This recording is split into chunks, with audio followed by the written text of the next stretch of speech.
Cambridge Practice Tests for IELTS 1 by Vanessa Jakeman and Claire McDowell. Published by Cambridge University Press, 1996. This recording is copyright. Cassette 1, Side 1. Practice Test 1. You will hear a number of different recordings, and you will have to answer questions on what you hear. There will be time for you to read the instructions and questions, and you will have a chance to check your work. All the recordings will be played once only. The test is in 4 sections. Write all your answers in the listening question booklet. At the end of the test, you will be given 10 minutes to transfer your answers to an answer sheet. Now turn to section 1 of your question booklet.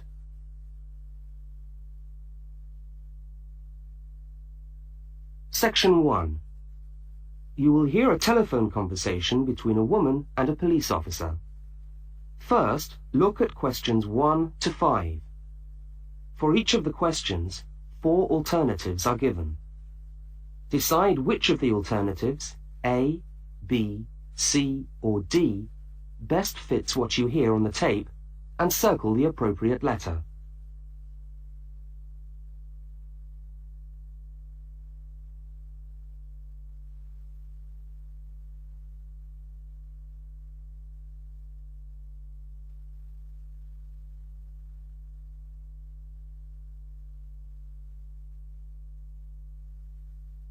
You will see that there is an example which has been done for you. On this occasion only, the conversation relating to the example will be played first.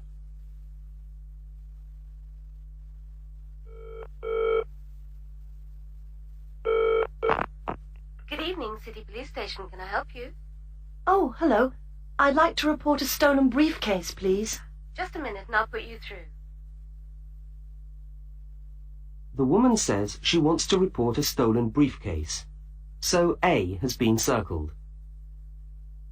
Now we shall begin. You should answer the questions as you listen, because you will not hear the recording a second time. Now listen carefully to the first part of the conversation, and answer questions 1 to 5.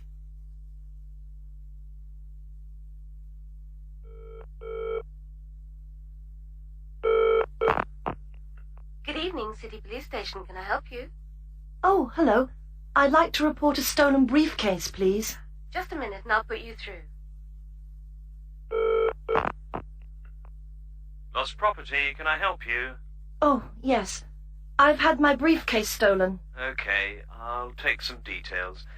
Tell me what it looks like, first of all. Well, it's a soft leather one, you know, not a heavy box type like a man's. And how does it close? It's got buckles at the front, 2 of them. They're gold-plated ones. Fine. Was it locked? No, I'm afraid not. Never mind. Any distinguishing features? Pardon? Any marks or badges on it that make it stand out? Only the brand name. And where's that? It's on the back, at the bottom in the left-hand corner. It's saggy. Oh, and there's a scratch. It's quite bad, but small, directly above the brand name. I did it recently, putting it on my bike. I got that. So, what did you have inside the briefcase? Well, all my papers from college. It's so frustrating, but thank goodness for computers. I haven't lost them completely. Yes, you're lucky. I had my wallet in my pocket, so I didn't lose that. But there were also my pens, which I got for my birthday, and a novel I was planning to read on the train. Right. Where exactly did you lose the briefcase? Well, I couldn't believe it. I was standing on the platform. It was right next to me. You were holding it? I'd just put it down on the floor, but I could almost feel it beside me. I was watching for my train because sometimes it comes early, and then next time I looked, my briefcase wasn't there. And what time was this? It must have been about 5:20. No, a bit later. I'd say 5:30 because it was just getting crowded and the train normally comes at about 25 to 6. Before they continue their conversation, look at questions 6 to 10.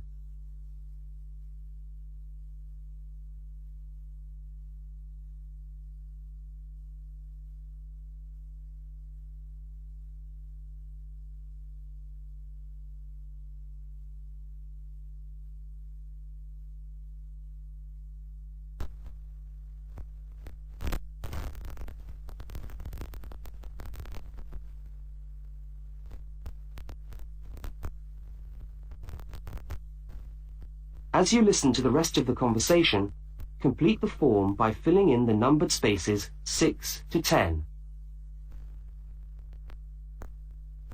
Right, if you'll just give me some personal details. Yes. What name is it? I'm Mary Prescott. Can you spell that? Yes, it's Prescott.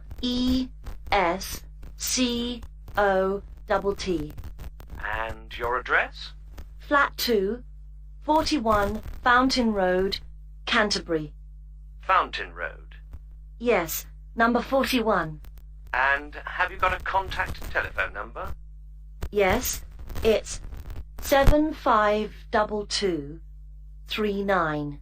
752239. Fine. One last question. What would you say the value of your briefcase is? Including the contents? Yes. Just a rough estimate is fine. I'm not sure. Well, the briefcase itself is quite new. I bought it last month for £40. I suppose about £65. The contents are worth about £20 or £25 at least. That's fine. Well, if you could come down to the station tomorrow, you can sign this form and have a look at what we've got here. Okay, thanks. Bye. Goodbye.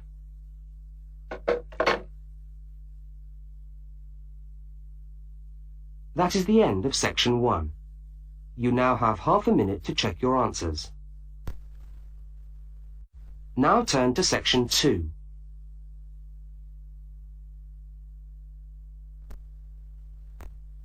Section 2. You are going to hear a news report from an Australian radio program. First, you have some time to look at questions 11 to 13.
Section 2.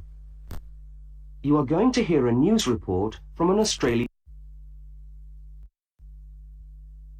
money that was to have been spent on the restructuring.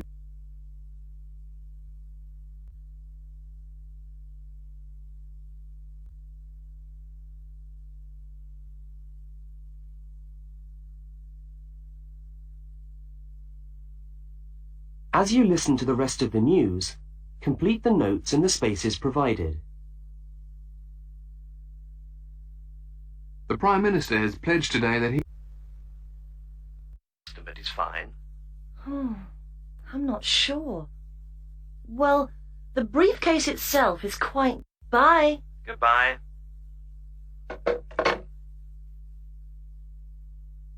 Have some time to look at questions 11 to 13.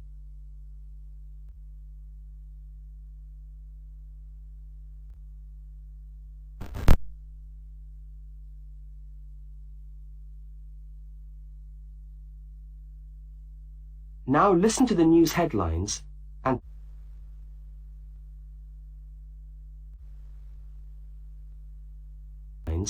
and tick the 3 other items which are mentioned.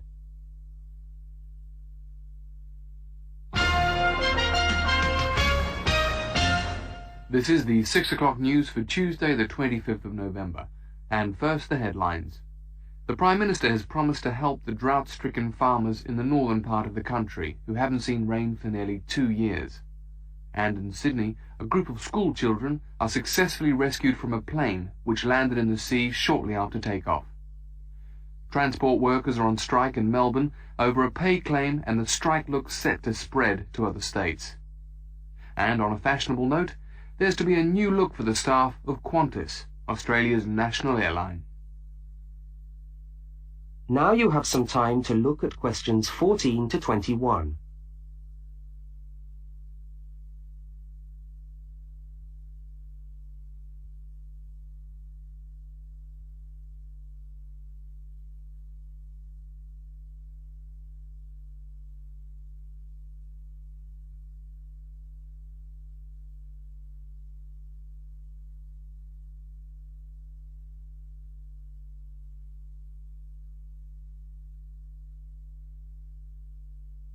As you listen to the rest of the news, complete the notes in the spaces provided. The Prime Minister has pledged today that he will make $250 million available to help the drought-stricken farmers who have not seen rain for years get through the next 5 years. Money that was to have been spent on the restructuring of Sydney's road system has been reallocated to what the Prime Minister described as a more worthy cause. Farmers are to receive financial assistance to help see them through the worst drought in over 50 years. Many farmers feel that while the money is welcome, it has come too late to save them and their farms from financial ruin, and are angry that the government did not act sooner. A group of school children who were travelling in a privately chartered aeroplane from Sydney to Queensland to take part in a musical concert found themselves swimming for the shore when their aeroplane had to land in the sea just 3 minutes after taking off from Sydney Airport. The pilot managed to bring the aircraft and its 50 passengers down safely in the calm waters of Botany Bay, where boats and pleasure craft were able to come to the rescue of the boys. The fact that it was a weekend meant that there were hundreds of boats in the bay enjoying the good weather, and this undoubtedly helped the rescue operation. "We owe our lives to the skill of the pilot," said one of the boys, but the pilot replied modestly that it was all part of a day's work. However, all their musical instruments were lost, and they never got to play at the concert. That is the end of section 2. You now have half a minute to check your answers. Now turn to section 3.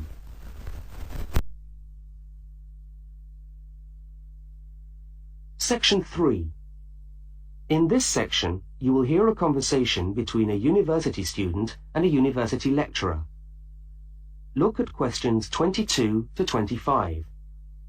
For each of the questions, 4 alternatives are given. Decide which of the alternatives best fits what you hear on the tape and circle the appropriate letter.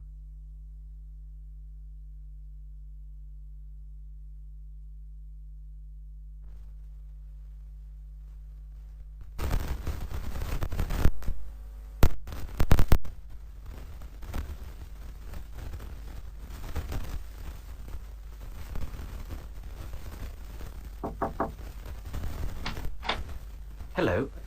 Can I come in? Oh, yes, come in. How can I help you? I was looking for the economics office. I've been all over the arts faculty building looking for it, but I could only find the School of Accounting and Economic History. Is this the right place? Yes, this is the School of Economics. Oh, good.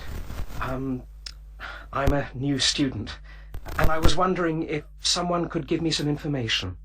Well, I might be able to help. I lecture on that program. What do you need to know? Well, quite a few things, actually. Firstly, how many lectures a week do I have to attend? Well, the Economics 1 course is a double unit. So there are 2 lectures a week and 1 tutorial. Oh. The lectures are scheduled for Tuesday and Thursday. What time? Let me see. You know, this information is all in the handout, which you should have received yesterday at the orientation meeting. Was there a meeting yesterday? I didn't know about that. No one mentioned... Yes, there was. But never mind.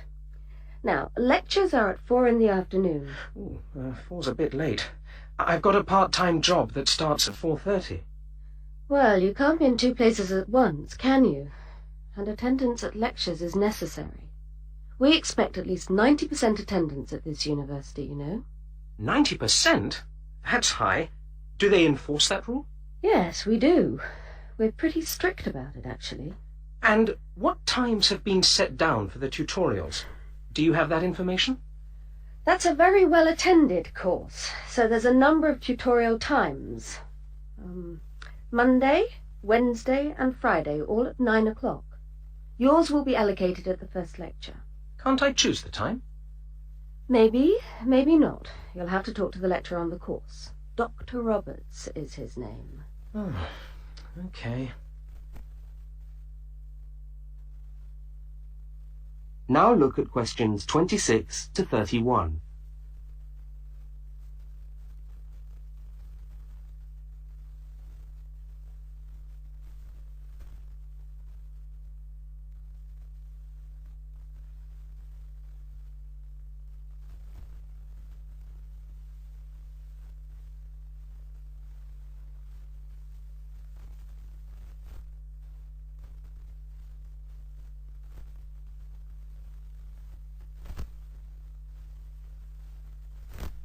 As the conversation continues, complete the notes in the spaces provided. Anything else I can help you with while you're here? Well, yes, actually. Do you know what the course requirements are? I mean, how much work is expected for this course? Well, you have to complete a tutorial paper. What does that involve? Well, it's a piece of work on a given topic based on some set reading texts. You'll have to give a small talk to your tutorial group. How long does that have to be? Oh, about 25 minutes usually. I have to talk for 25 minutes? Yes, that's right. And then you have to write up your piece of work and give it to the lecturer to be marked. Right. And is that all? No! You also have to complete a 3,000-word essay on a topic. Can I choose the topic? Yes, usually you can. Right. That shouldn't be too bad. And in addition to that, there is an exam. An exam? What sort of exam? Well, it's an open book exam. Does that mean I can have the textbook with me during the exam? Yes, that's right. And can you give me any idea about the content of the first year of economics, so that I can get into some reading? Well, you'll be getting a reading list next week when lectures start. All the books are in the library. Yes, but won't everyone else take them out as soon as they get the reading list too? Well, yes, they might. But most of the important ones are held in closed reserve. That's a part of the library where you can go to read books, but you can't take them out of the building. What did you call that section of the library? Closed reserve. However, we do recommend that you buy the core books. You'll find them useful and you'll need them for the exam. Yes, I suppose I will. But what is the focus of the course? Well, the course at this university has a vocational focus. That is, a focus on preparing its graduates for work. So we're orientated very much towards employment. Oh, so my chances of getting a job are good? Well, provided you get good results. Well, look, thanks for your time. You've been really helpful. That's fine. See you next week, then.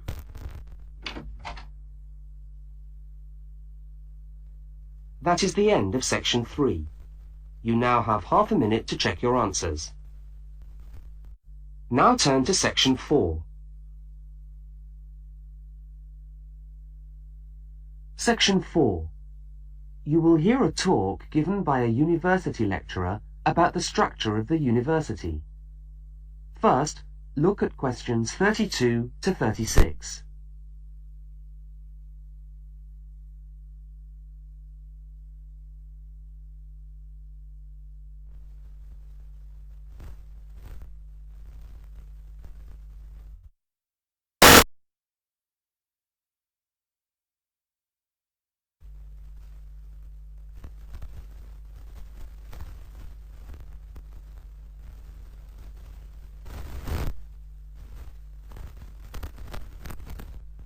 Now listen and answer questions 32 to 36.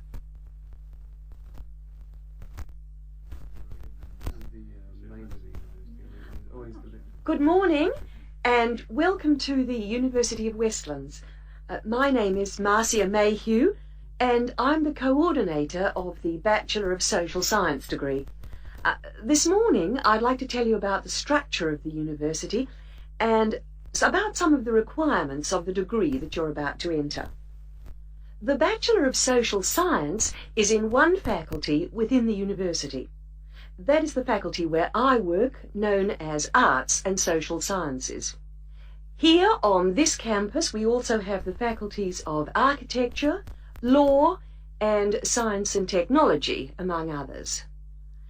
It's important to know something about the structure of the faculty because as you go through your course, you may need to call on members of the staff to help you.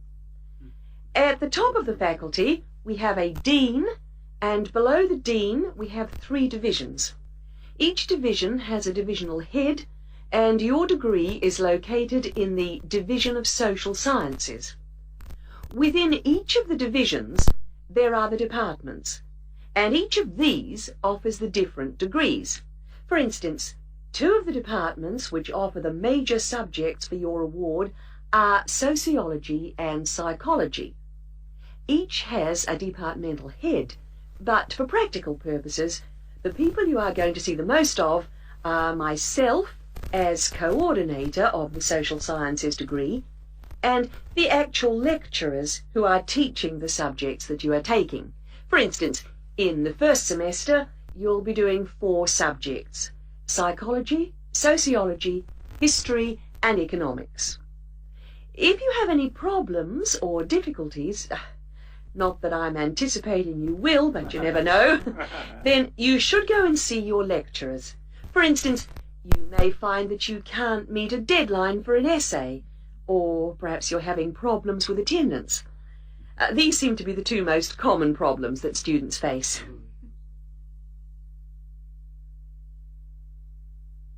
Now look at questions 37 to 41.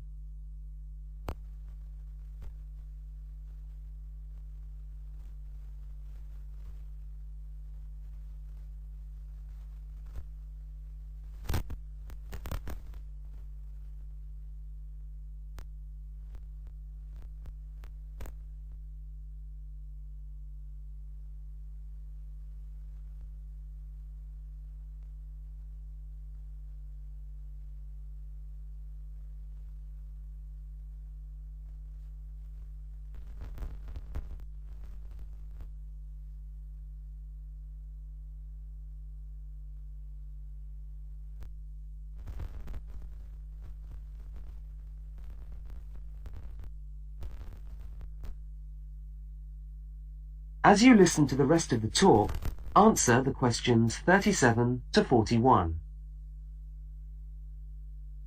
If your lecturers are unavailable, you can always come and see me in my office. I'm available on Wednesday and Thursday mornings and on Friday afternoons. Outside these hours, perhaps you could ring the secretary and make an appointment. Now, you'll note that all of the subjects which you undertake in the first year are composed of lectures and tutorials. A lecture is about an hour long and a tutorial usually runs for about 2 hours. A lecture is rather like what I'm doing now, where one person will talk to all of you together on a subject. Now, we do ask you to try to attend the lectures. A tutorial is perhaps where most of the learning occurs at a university. You will be divided into groups of between 12 and 15 students, and each week one of you will have to present a piece of work to the group as a whole, and then the group will discuss what you've said. It's this discussion, this exchange of ideas, which really constitutes the basis of university learning, in my view. Listening to lectures in many ways is just giving you information that you could access for yourself in the library. But the discussion at the tutorial is very important. This doesn't mean that you shouldn't go to the lectures, though. Other factors to be particularly concerned about are the structure of essays and delivery of written material. And in particular, I would like to mention the question of plagiarism. Plagiarism is taking other people's work without acknowledging it. That is, without saying where it comes from. Now, of course, all essays are based on research done by other people, but you must remember to attribute the work to the original writer. And while it's a good idea to work with other people, don't hand in work which is exactly the same as your friend's work, because we will notice. If you don't acknowledge the source of your information, then you run the risk of failing the subject, or in very serious cases, you might be denied entry to the university. Last but not least, stay in touch with us. If things are getting you down, don't go and hide. Come and talk to us about it. That's what we're here for. Right. Thank you very much for coming along today.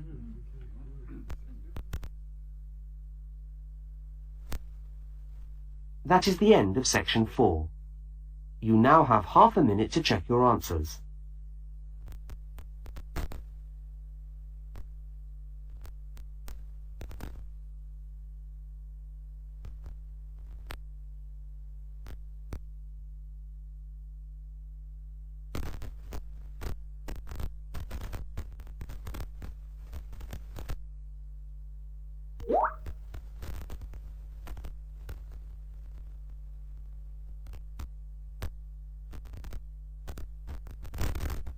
That is the end of the listening test.